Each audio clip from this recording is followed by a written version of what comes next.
when we acknowledge something, we think it gives power to it. It gives power to us.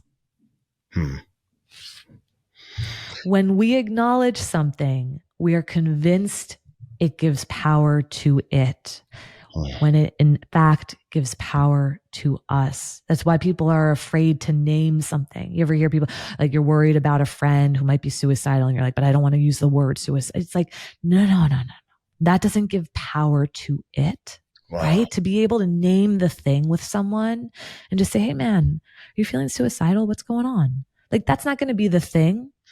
You know, it's like we are so afraid to name something because, quote unquote, it's going to give gravity, right? It's going to make it more real. It's going to make it, no, avoiding something is what gives it power. Welcome to Self-Helpful. I'm your guide, Kevin Miller, and I curate the sea of new personal development messages to bring the most influential leaders onto this show. Join me as I question my guests to better understand their counsel so we can all integrate the wisdom into our lives, because we all want to elevate our own experience and improve the way we show up for others. The Self-Helpful Podcast is presented by Ziglar, your premier source for equipping coaches. Visit Ziglar.com.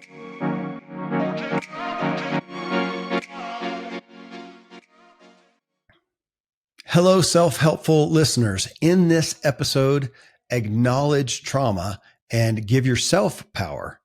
And we're looking at trauma not necessarily at the tragic level, but defined as a lasting, negative, and limiting emotional response that often results from living through a distressing event. To this degree, nobody is immune to such a thing. This is my series on anxiety. I had brought Britt Frank on as my expert, and we talked through the message in her book, The Science of Stuck, Breaking Through Inertia to Find Your Path Forward. And this is part 3 in the series where I bring in a peer to discuss the topic. And I have with me Vienna Pharaon. Vienna is one of New York City's most sought after relationship therapists. She has over 700,000 followers on Instagram. And I did a series with her around the message in her book, The Origins of You, How Breaking Family Patterns Can Liberate the Way We Live and Love. Vienna is who recommended Britt to me, actually. And in this discussion, actually near the latter part, I asked Vienna about giving gravity to the traumas in our life. And she actually corrects me and says we want to acknowledge them, but not give too much weight to them and distort them. And the mic drop happens when she says, when we acknowledge something, we fear it gives the power to it, when instead it gives power to us. Acknowledge, don't distort. This was an incredibly insightful episode. Vienna, it's so interesting to have you as a therapist come on and talk about somebody else's message. I know you and Britt are friends and associates. And as I thought about this, I wanted to know, when you came into contact with Britt, with her focus on anxiety and body response and whatnot, how did it alter your own, well, I want to say your own therapy, but even your own perspective on yourself? How has that influenced you? I should start off by saying I love Britt. Britt has one of those names that you really want to say her full name every time you say her name. Like you want to just say, I love Britt Frank. It's really solid. It's a real sell. She's got that going. I love Britt. I love her work. And yeah, I think we knew of each other through social media initially. And then a mutual friend of ours brought us together. We were at a mastermind together in New York years back, maybe a couple years now. And yeah, Britt and I, we have different ways of working with people. And that's what I love about therapeutic work. It is that you can have such different ways of working with people and presenting a message, and that those different messages are going to land for different people in such powerful and profound ways. And Britt's message is, I love Britt's work. Personally, sometimes she posts things and I'm like, oh yeah, I needed to read that. I needed to see that. I needed to remember that. She is a fantastic, trauma expert, and I think speaks so beautifully to the traumatic experience in such a loving, kind, compassionate, and, profound and direct way of really helping people sort of get unstuck and see a path forward. The messages that other folks who maybe don't have a traumatic history might receive from others, we'll miss the mark, right? If we're not having that more nuanced conversation, right? It's like, oh, just do this, well, that doesn't actually work for people who have a traumatic past, right? People who are working through PTSD, right? It's like her understanding of, the body, the mind, all of that, right? Is so, so important for people who are like, wait, why does this other stuff that works for so many people not work for me, right? What is wrong about me? And I think Britt just does such a beautiful job of being able to reframe that and make sense of what is happening in the internal world of so many people. So yeah, it's funny because I think as clinicians, we pull from some people's work, right? That really lands for us. And Britt has been one of those people where I'm like, oh yeah, I need to have Britt's voice in my world sometimes, right? Even though, it's not what I specialize in, but certainly many of the people whom I work with, have traumatic pasts. And Well, let me ask. Let me ask about that. I'm gonna take a sidestep from even this topic because you brought up specialties and whatnot. I was at a conference recently, spoke at a conference, the Ziegler Coach Summit, where they were speaking to coaches, people who were pursuing coaching, consulting, or who were engaged in there. And I think there probably were some therapists, but that was not the focus. It was coaching. And one of the threads that kept coming up that I then added to my own talk and spoke to on stage, and it resonated with a lot of people, as I said, you cannot be the coach for everyone. Mm-hmm. You cannot go out. The first, people won't believe it anymore that you can specialize, in every area. And two, it just gives nobody an anchor to hold on to say, look, this is my specialty. It doesn't mean I can't touch on these things, but I really coached them on being a specialist, or at least highlighting their specific strengths, and even saying you should have and therapy did come up. You should have some other coaches that you refer to. And as a coach, you're going to get into some personal stuff. You should have a therapist on board. It also adds to your credibility to do that. But you should have, many times when you talk to somebody, you go, you know what? I have somebody for you. That's not my area of specialty, but let me refer you to somewhere. So take that now to therapy. And are you seeing that? I mean, do you do that? And are you seeing that in the industry where people are specializing and don't try to, anybody comes in the door, say, hey, yeah, I can help you with whatever it is, just like you talked about. I feel like that's new in some of the coaching arenas. I haven't experienced it in therapy as much. How does that happen with you guys? 100%. And it ought to, right? I think when you're first starting off, right, so it's easy to come from a scarcity mindset, right? It's really easy to be like, I am the right person for everyone. I promise I can help anyone who comes through the doors. And, to some extent, I think if you're a skilled clinician, right, you might be able to have a pretty solid conversation with many people. But I think that the wisdom that we gain over some time is realizing who we are going to be able to support the most, and also who's right for us too. We forget sometimes that it's a two-way street. What are the types of clients I really want to work with as well?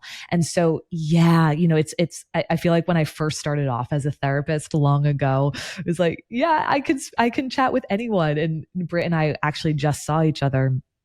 And we were in Idaho last week, and we were laughing because she's like, it would be my least favorite thing in the world to have to work with couples or families. And I'm like, oh my gosh, give it to me. Like, that is all I want to be with, as many people in the room as possible.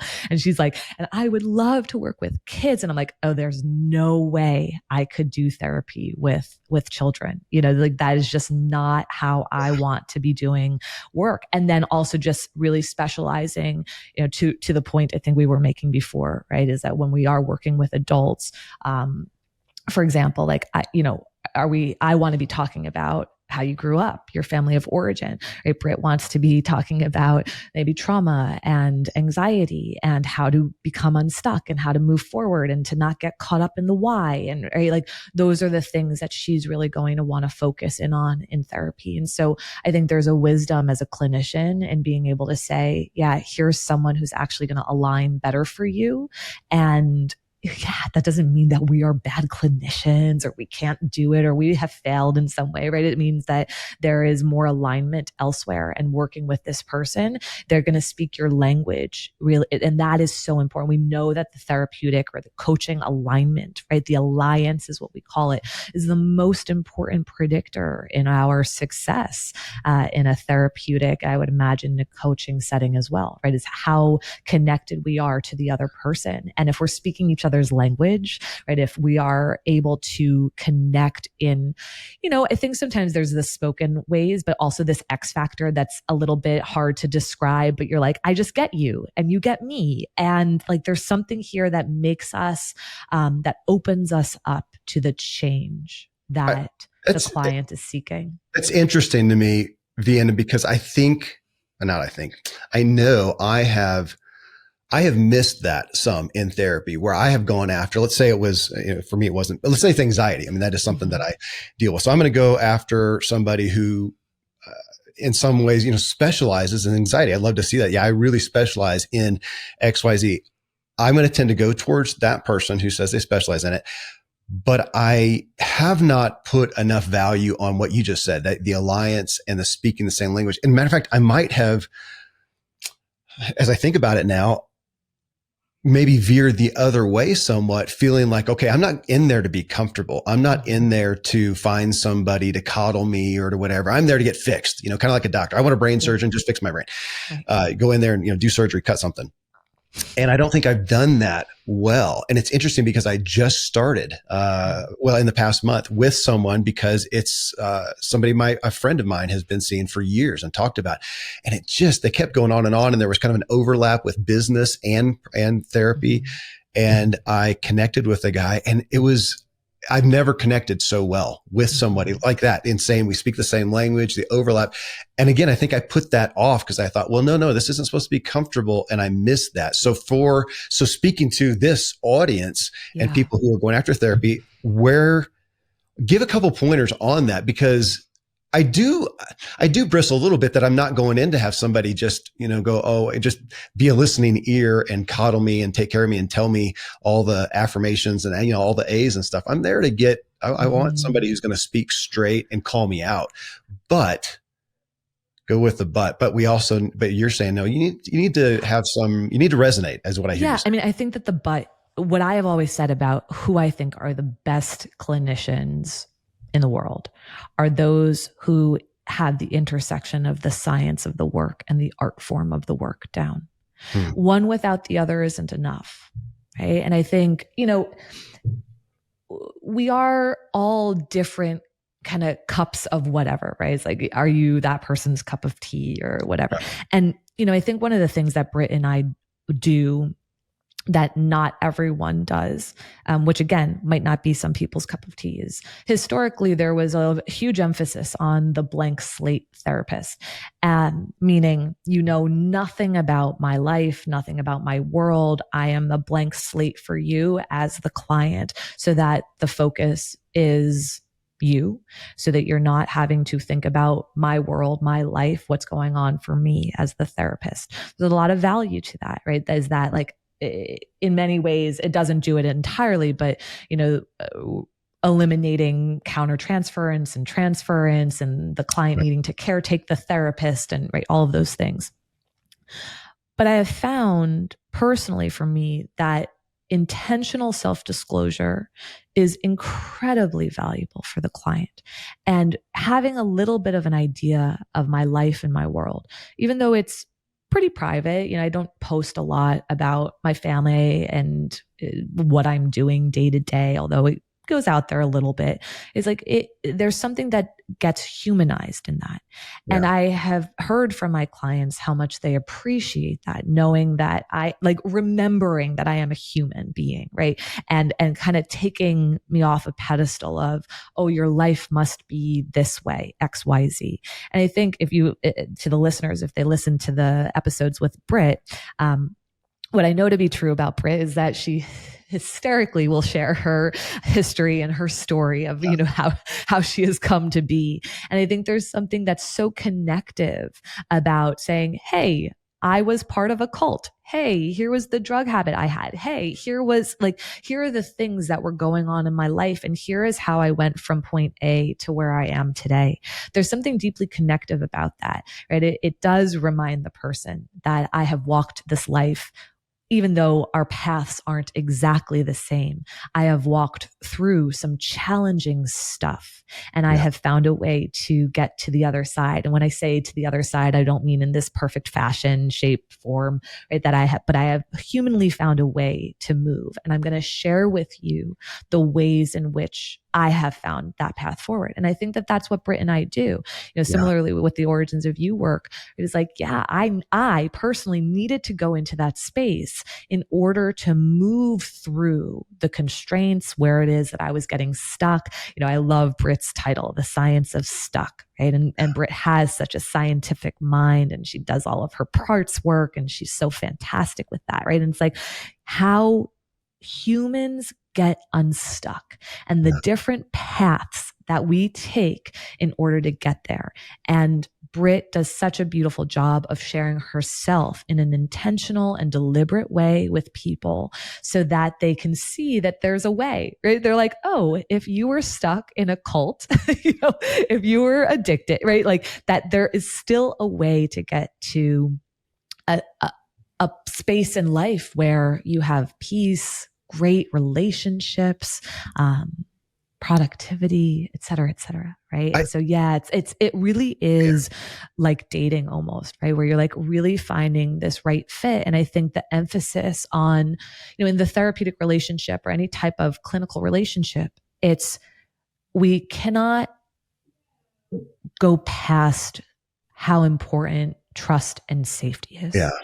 That's at the core of it. You can have the brightest mind in the room, but if you don't feel comfortable with that person, if you don't feel like you can trust them, if something's off, right? They're not seeing you or hearing you or listening to you, right? It's like you're not going to experience the same thing that you would experience if you feel a sense of trust and safety with someone else. And that's important. Be in the safe place. Yeah. And that is what I was thinking about as you talked about that with you. Literally yesterday, as I told you that I'm coming off a bunch of days of some adventures. And yesterday I was on a hike with one of my daughters. She's 23 and she is seeing a therapist.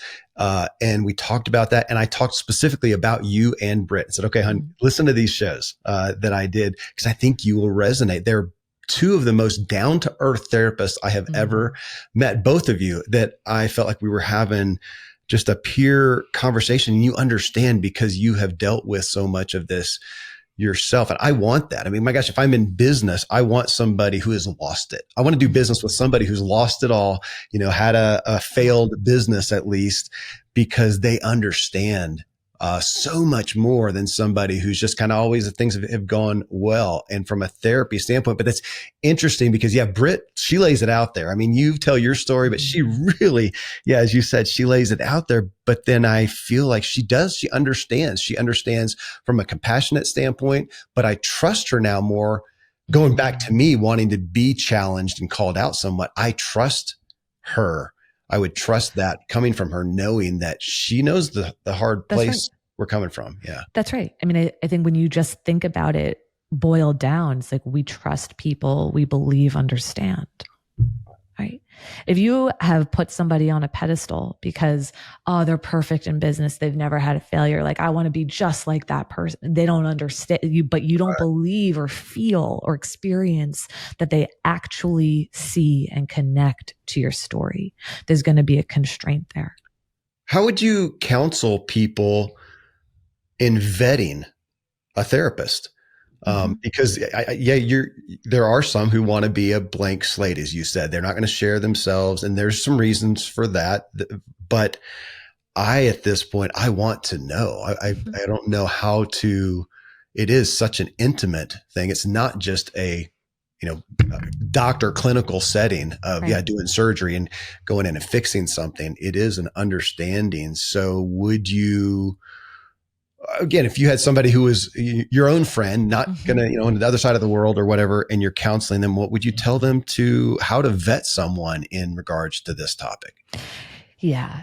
Finding a therapist can be incredibly challenging because there are not as many therapists in the world as there are people, right? And so our capacity, how many clients we're taking, right? A lot of people are full. And I think a lot of that got dialed up, especially through the pandemic too, right? It's like mental health became something that a lot more people seemed to be seeking out.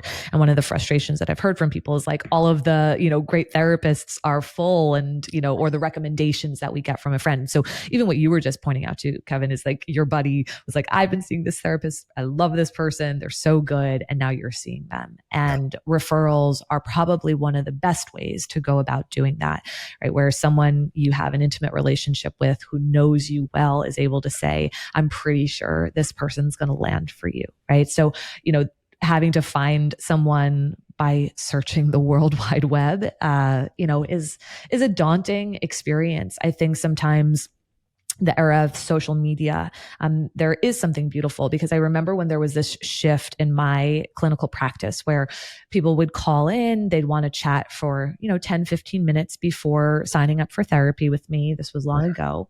And I remember there was a moment in time where I was, jumping on these phone calls with people. And I was like, well, let me tell you a little bit about me. And everybody would start, oh, no, I'm good. I already know. It's like, I already know. I'm like, well, I've been following you for a couple of years on Instagram. And it started to shift after I'd been on social media for a couple of years where people were like, I know what your mind is like because of the way that you write, because of the way that you present topics, right? I'm already bought in and what you share really resonates. It strikes a chord with me. And so I actually don't need to have this conversation with you, probably to the extent that we might have had to before, because there's something that I already appreciate, trust, respect in the way that you put yourself out to the world in this therapeutic way. And I found that to be so fascinating because I think there's like, when you spend a little bit of time either listening to a therapist on a podcast, reading the work that they put out into the world, maybe at minimum jumping on a phone call with them for 10 minutes before setting up a session, to see, okay, how do we speak? Does this feel comfortable? Is it, am I going to be able to trust somebody in 10 minutes? Maybe not, but I think intuitively we get a sense of whether or not we can at least have some conversations with this person. Yeah. We like the way that they respond. It feels comfortable. And when I say that, I don't mean that therapy ought to always feel comfortable. In fact, I think therapy often feels very confronting, right? Especially if you're working with someone who's able to hold a mirror up or challenge you or point something out that you're like, oof, I wasn't sure if I was ready to see that yet today, But one of the best ways that we can start is, there's a little bit of that quote unquote dating, like I said before, where we have to reach out to a number of folks if we're not getting a referral, chat with a few people, read up on some of their work if they have it out into the, out in the public, and start to see if their framework and their way of thinking and questioning things lands with you or doesn't. And to not be afraid if you do have a session with someone and it doesn't feel like a good fit, to put that down. That's okay too. That you don't have to keep up with something if it doesn't feel like it is resonating or, doing what it is that you hope it to do. There's caveats to that. Like, are you running away from something, of course, that we want to be aware of, but overall, intuitively, if you're like, yeah, this isn't the right fit for me, then we should make a move. Well, I want to also ask you, I'm going to take advantage of you as a free therapy session right here. Because since talking with Britt, she has me thinking so much on the body response, on the responses from my body. And, gosh, I mean, it wasn't that long ago that I had, a 3-hour conversation with her, and I had studied the book and I'm reading about it, and now I'm trying to implement it some. And I would say, kudos that I'm aware that I'm thinking about how I feel more. I still, though, am, I think, waffling a little bit on what to do. So that anxious moment comes for whatever reason. And I realize that. And now I'm thinking about, okay, gosh, where do I feel it? So that's new. I'm thinking about, where do I feel it? I feel it, is it in my chest? Is it in my gut? Do I have the, tingly feeling or whatnot? And yet I found myself questioning, okay, what do I do? Do I box breathe? Do I address the physical right now? Or do I, and maybe I do them both, but so I'm kind of in the hamster wheel of playing with it right now, of going, okay, do I take captive? Okay, what am I feeling? What's the emotion? Where did it come from? Why? And so I'm playing in it now. I would say I'm cumbersomely playing with that. Give me some directives on where to start. That's what I found myself thinking about this morning, is just, okay, where do I'd like a little, like some steps on, and what should I do instead of sitting there going, box breathe, think, emotions. Where am I going? I chuckle because of course you want steps. Most people want steps, right? And I think maybe what Britt and I would both say, right, is that like you already are practicing, right? The noticing is so incredible. I think sometimes we undervalue the noticing, right? This idea that like, okay, I've noticed, now what? Because I'd like to what, what's the goal? To not feel anxious, to be able to, even just, actually, let's just see if we can answer that. What's the goal? Well, my first thought was, I just don't want to feel bad. I just don't want to have the anxiety, as opposed to going, and as you're talking, I'm thinking, as opposed to going, okay, let's understand myself. Right. Where did that come from? Why did that bother me? Why did that cause the reaction? Instead, I'm kind of just, no, I want the steps, and just give me a pill so I just don't feel bad. Right. How do I make this stop? And I think that that's most people's desire and wish for something that is uncomfortable and, experienced as distress, right? It's like, how do I get this to stop? And I think it's about re-relating to this differently. So it's not to say that, let's just hang out here forever, right? No, of course not, right? We want to be able to move through something. But I think what you're pointing to that I would really emphasize is, what can I learn along the way? I'm already here, I'm already here, and it's communicating something to me. So instead of pushing through, trying to get it to stop, what would it look like for me to listen? What would it look like for me to inquire and listen? And sure, let's use some of the tools that we have to regulate. And, we might need to regulate before we inquire, right? So that might be something that has to happen depending on how significant the anxiety is feeling, where we are in the world, what our environment is. Are you about to jump on stage, or are you at home in bed reading a book? It's like, if you're like, okay, I'm getting on stage in 2 minutes, I don't have time to inquire. Right? It's like, okay, you don't have time to inquire. Better do some box breathing and some other regulating stuff so that you can get out there on stage. But when we have this space, right, once we kind of explore, like, what's my environment? What's my setting? Where am I at? Am I safe to actually do this? Am I driving a car? What, is there heavy machinery around, or like, what's actually going on for me to make space to listen?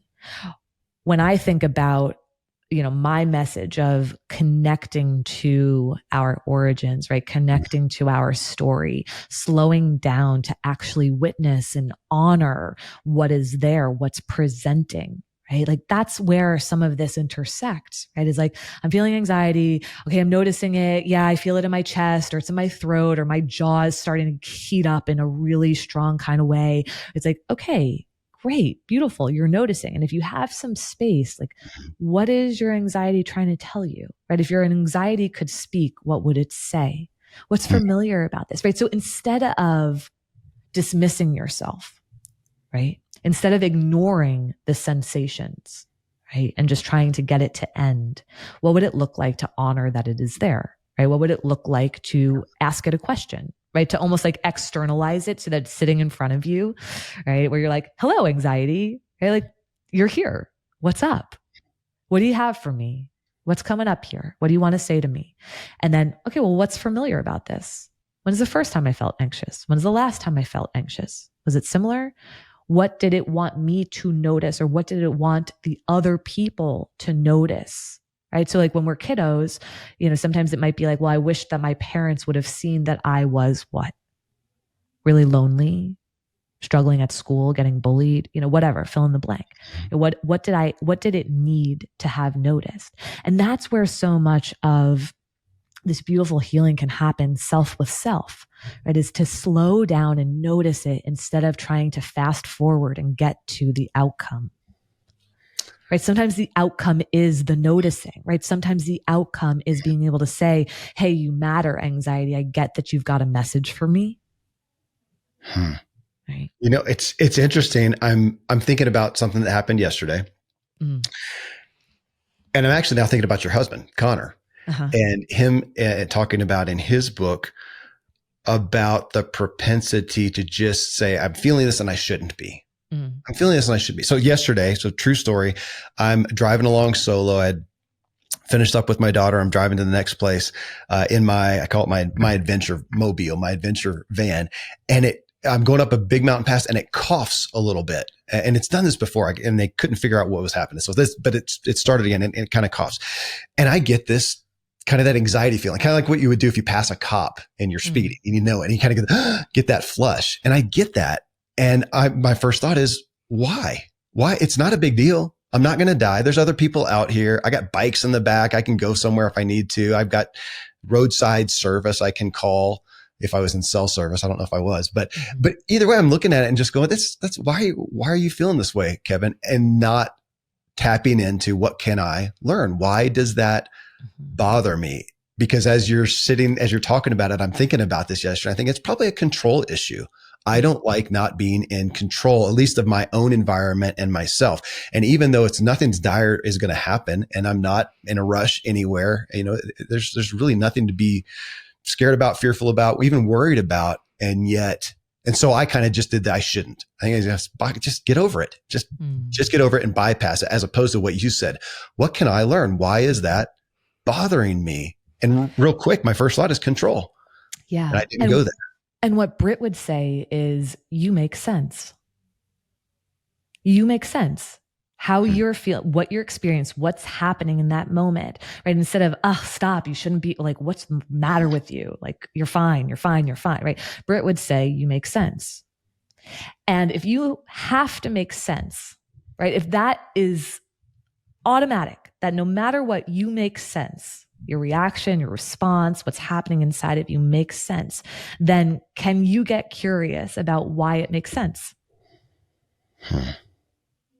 And listen, I don't know if Britt would hang out in that space as much as I do, because I know Britt doesn't always need to answer the why question, that sometimes that gets convoluted. But for me, there's a curiosity there of, okay, if you definitely make sense, then why do you make sense? And is there something to know and understand about that? And if you make sense because, I need to be in control. And then we ask another question, well, what does control give you the illusion of? In what ways does control as the illusion create safety or protection for you? Right? Then we're going to start opening up little pathways that are going to lead us to something probably very important. That's interesting. What is control? And I'm thinking, I want agency. I want to feel like I have agency over myself, my surroundings. And so I can dig further in there, but I'm also realizing that I just violated, Britt's primary message. Anxiety is happening. That's a warning light, like the check engine light that literally happened on my van. I didn't even put perfect. It literally happened. And I'm looking at it and I'm just irritated initially because I just want to get from point A to point B. And I probably want to feel again, like I have agency here and I've got these feelings going on. And I think I primarily did that I just shouldn't be, as opposed to I make sense like that. And think about how disruptive I shouldn't be is to agency, right? Like that is actually the path towards disconnection immediately, right? Agency in its most beautiful state is when you're connected with self, right? Yep. Not when you're disconnected from self, which is you saying, I shouldn't be feeling what I'm feeling and I just need to get to outcome over here. Yeah. Right. Agency is, I'm connected to self. And from that, I can choose. It is interesting because I also did, if it had been somebody else, so if somebody else in the driver's seat, or I'm hearing about it, or they call me on the phone, I'm having problems, whatever. And I would, or I should not to should again, but I should affirm their feeling and connect with them, as you're saying. And yet I still is not I'm getting the knowledge. Now I'm trying to actually learn the lesson of how of applying that to myself. Cause you're right. What did I do? I disconnected from my own feelings. Like I got in the seat beside me and she's like, I mean, you shouldn't be worrying. And totally invalidated myself. Right. And yet to Britt's message and yours, it is happening. I do feel this way. Right. So as you said, to honor that, man, that's going to be such a dramatic shift for me. Yeah. Because it is scary, and I think that once we acknowledge it, then we can get to probably where you got to, which is I have bikes on my rack. I can cycle somewhere if I need to. There are other people around. You might be able to get there probably pretty quickly. But I think this part that wants to bypass that, what you are feeling has any validity whatsoever, that to be a strong man means that you don't ever feel afraid. Right? It's oh no, this is maybe a scary moment, at minimum an inconvenient moment, right? This is annoying. My car, my truck, my van, whatever you were driving. I think you said van. I think it's probably even ego. I don't want to be seen on the side of the road broken down. That's not a good look. Right? That's not a good look. Am I going to be able to figure it out? Am I going to just be putzing around here? It's it puts a lot into focus. And what happens if you're okay, I feel scared, or I feel, I'm lacking confidence. Do I know how to fix the van? Maybe not. So now I'm seen on the road and I'm twiddling my thumbs and I have to call somebody because I'm not a guy who knows how to fix the engine or whatever. Right? Whatever it might be, right? There's probably a lot of little messages in there. You have me thinking between the propensity to I just want it solved, as opposed to, and what you kept talking about a moment ago was more on how about understand it first? Understand it anyways, regardless, even if it is solved. But that's where I'm going to tend to want to go. I just want it solved. This is happening. Let's solve it, instead of understanding. Again, and this is just not, I was going to say it's not, I don't think it's our cultural vernacular to understand it. Maybe I'm going to pick on guys even worse, that it's not a tendency for you to say, honor that, to go back and why is that? And where did that come from? Did it come from, to your message, what are the origins behind me that right. came from, to understand it so that I can, what came to mind is connect with myself. Right. That's just a great term. Historically, right, boys have been conditioned to believe that their value and worth is in their ability to find solutions, right? And to push down what it is that maybe we're asking you to bring forward, right? Is don't notice how you're feeling, just perform, right? Find the fix, right? Find the solution, right? That's where your value is in your performance. And if you can't perform very well, if your van is throwing out dark smoke, it's you can't, right? If you're not, what's the solution here? If you're spending time I make sense. That's so far from what.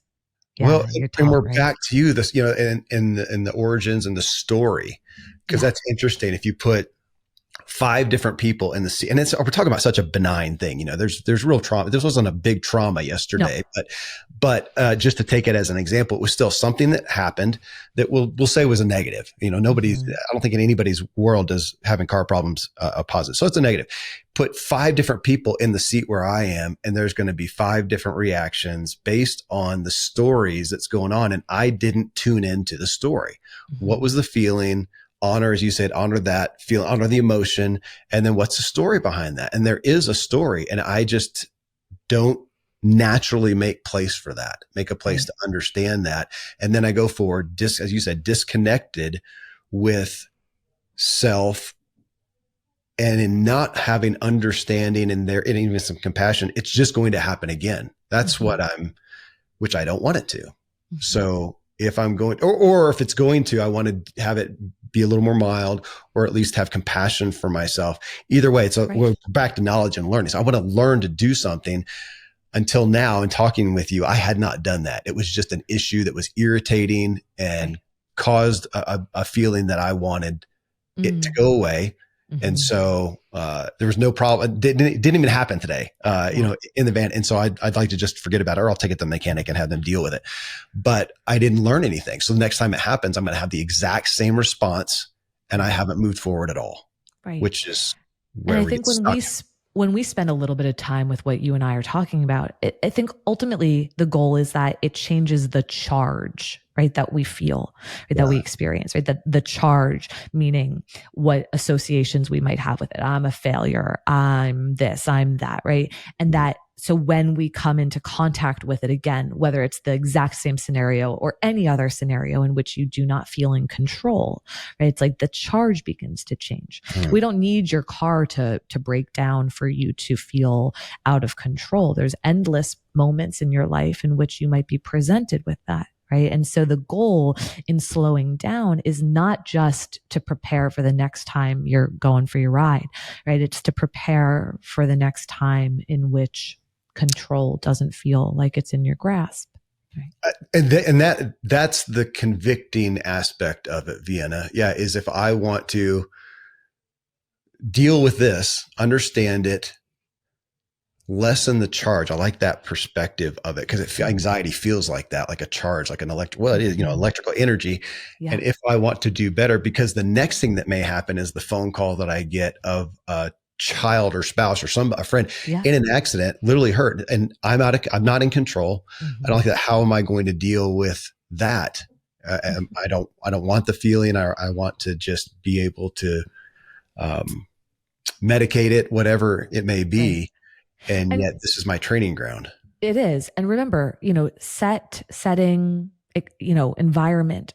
If somebody you love is hurt and needs you, you're probably not slowing down to think about what you're feeling and, what you need to consider. You're probably immediately in your car, getting to them as quickly as possible. And probably fix mode and solution. And that would be the, probably wise thing to do in that scenario, but to make sure that you come back to what it feels like. Right. And that's what you're doing today, which is incredible. It's happened that you're in conversation with me today. And so beautiful. But right, if someone you love is in an accident and you go into fix it mode, beautiful. We get that taken care of. Great. And then later on that night or the next day, oh gosh, do we need to make space for how scary that felt? Oh gosh, do we need to make space for how much grief poured into your body? Oh gosh, how much we need to make space for you going to a worst case scenario in your mind and what that felt like in your body. Right? Like we need to make space for that, to honor what is there and not just pack it down or medicate it, like you said, and disconnect from it and be like, well, everybody's okay, so that's fine. I don't need to go there. Right? It's like, no. There's something very important that shows up in these moments. You make sense, as Britt would say. It makes sense. And so is there something worth understanding and connecting to? The answer is yes, but we also have to essentially train ourselves to believe that is of value. And to your point, so many people, and obviously highlighting, again, men here, boys here, because I think whether we like it or not, most of the people grew up with the emphasis on not feeling. Girls tended to be emphasized to feel, right? There was more space for that, right? So when we're talking about people who are men now, right, it's like, it's like you grew up being told that there's no space and room for that. And so to get this message from us, right, it's pretty confronting. Hey, make space and room for it. In fact, you need to, right? And you're like, well, hold on. That's decades of somebody else telling me not to do that. Right? Society, whether it was parents, adults in your life, coaches, teammates, whomever, right? It's like there's a lot of messaging around that. And so to make a little bit of space to say, actually, there needs to be some room for this. And I also need to find value in it. Mm-hmm. Well, we only make room for stuff that we find value in, but we've got to try it first to be like, oh, there is value in that. Okay. Like Well, that's going to be useful for me. and it's shifting my value from the short term to the long term. Yes. So right now I feel this. I don't want to feel this. Let's solve it, get past it, medicate it, whatever, and go. But I'm going to just revisit again, back to the title of her book, The Science of Stuck. I'm going to be stuck there. I'm going to get away from it for a moment, forget, get past that, but then I'm going to be stuck in it again if I don't deal with it now. And I found myself wanting to ask you too, because especially when something that is a lot more grave than a little car malfunction happens, that we can be obviously in that moment, even if we're somewhat aware of, okay, this is happening. I heard Vienna talking about this and Britt talking about it. My body's responding. We could be there, but especially as the trauma is greater, deeper, more tragic, whatnot, be in a place right now where you're flooded, right? You're probably not going to work through all this right now. And how do you address that as far as, okay, that happened. We got to take care of whatever's going on in the moment, but probably going to have to, this is going to be something you're going to need to revisit, whether it's later in that day, the next day, or go work through it quicker. I think I have not done well with that either. I'm in it in the moment. It's happening now. And as soon as I get past it, I don't go back and revisit that, especially if I feel better now. Yeah, I'm good. Because this, I'm thinking, okay, I need to go sit and journal about this. I'm going to take what you've shared here and go back. And that's an ongoing process of revisiting that. But I think I just wanted you to speak to that of realizing, yeah, sometimes in the moment, even if we're very aware and it seems good, we're not going to have the capacity to deal with it. Yeah. Okay. And exactly, right? Like a couple of forms of what I was saying before, where it's like, no, you got to get in your car and you got to get to your loved one and you're not actually slowing down to do that. And then for others, you might just be in a freeze response or, fight or flight, or, there's no space or capacity to dive into what's there. It's like, no, this isn't something that you might even come back to tomorrow or next week. Sometimes people come to therapy decades later to begin talking about a trauma that they experienced, 20, 30 years ago. Right. And I think we need spaces and, the timing for people. People have choice always when they are willing to, address something, or when they feel safe enough to address something, or when they have found a fit with someone where they feel enough safety and trust with that person to address it with them. One of the things that I think is so important is to not go through it alone. To really have an ally, as many really as possible, I think is ideal, but to have spaces where there is enough safety and trust to begin to process what happened yesterday for you, right? Or, something that might have happened decades earlier for someone else. And so there's no pressure, I think, from me or Britt to say, yeah, do this right now.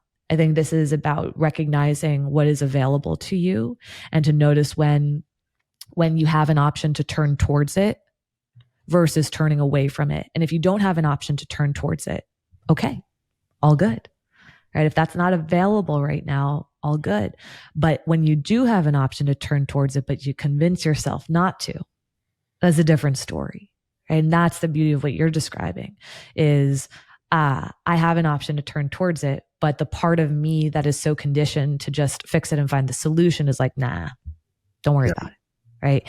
And that's the part that we want to challenge, right? Versus others who are like, no, I would not be okay, literally okay, turning towards it right now. That would flood my system. I would be causing more harm, right? Than healing. Right. And so just noticing those things, and, we get to go at a pace that, is most supportive and works for each individual. I want to land where, on a topic that we started with, or you talked about, is back to trauma. I mean, it just comes over, up over and over. I think we're at a time when I think we're talking about it more than we ever had. And I do find myself still grappling with the aspect, how am I going to come into this, of judging it somewhat. Because on one hand, we're saying, okay, you need to honor it. If you're feeling poorly, negative, bad, whatever, you're having a negative emotion, you're feeling it in the form of anxiety or whatever it may be, that more than ever, it feels like we're saying, don't judge it, honor it. It is. And and now let's understand it and work with that. So it is giving gravity to it. Let's say that we're giving gravity to it. And we're also saying we are seeking resilience here. We are seeking that the next time that X happens, that it doesn't flood you so much, that it doesn't incapacitate you, let's say if I had gone yesterday again to my little benign issue there, but if I had a panic attack, or if I had, called somebody and said, oh my gosh, I'm straight, I don't know what to do. And it just totally took me out. We would say, okay, let's honor that. But yeah, we do need to, I don't want to use the word fix, but we do want to get stronger. We do want to get resilient. And I do with this. So I want to honor it on one side. I don't want to get stuck in it. I don't want to make it, well, see there again, I'm playing with a vernacular that belies a lot. I was going to say, make a big deal out of it, but we're saying, make a big deal so that it's not a big deal. Is that fair? No, I would say, because even when you use the word gravity, I wanted to replace that with acknowledgement. Okay. Like, I think there's a part of, when you talk about the judgment of it is like that, oh, we're making a bigger deal out of it. It's bigger than it should be. And I find when, I obviously talk about wounds in my book, and to me, it's very important to name the thing as it is, right? Not bigger or smaller, right? To not distort it in any way. And I don't know if you've had experience where you feel like people around you kind of distort their pain. They make it bigger than it is, right? To get attention or, something along those lines. I'm like, get it together. Give me a break. Yeah, right. Sure. Of course I have. What can be hard about that is that, your story, right, versus somebody else's story, right? Your history versus someone else's history, right? Something that would never spin you out versus something that might spin somebody else out, right? It's like, it all makes sense, right? To keep coming back to Britt's message, right? It's like that it makes sense. Now, we can take your example from yesterday. You had a little anxiety ping, but it didn't turn into a panic. You didn't get to this place where you were fearing something big and stranded on, and what am I going to do? And right? Maybe if you saw someone doing that, you might judge them. You might, what's the big deal? Like, the car is still running. You've got bikes on your back. Like, you're good. There's people around. You're not in the middle of nowhere. Right. Yeah. And so that judgment part might come up, but what you might be missing out on is a history of that person who has so many experiences of helplessness. Right? Maybe an adult in their lives who sexually abused them for years. Maybe another piece to the story where their relationship to helplessness, right, is really significant, different than yours. Right? And what we miss out in those moments is that, right, like their response, maybe it doesn't make sense in terms of like the literal moment in front of us, but their response makes sense within the context of their life story. And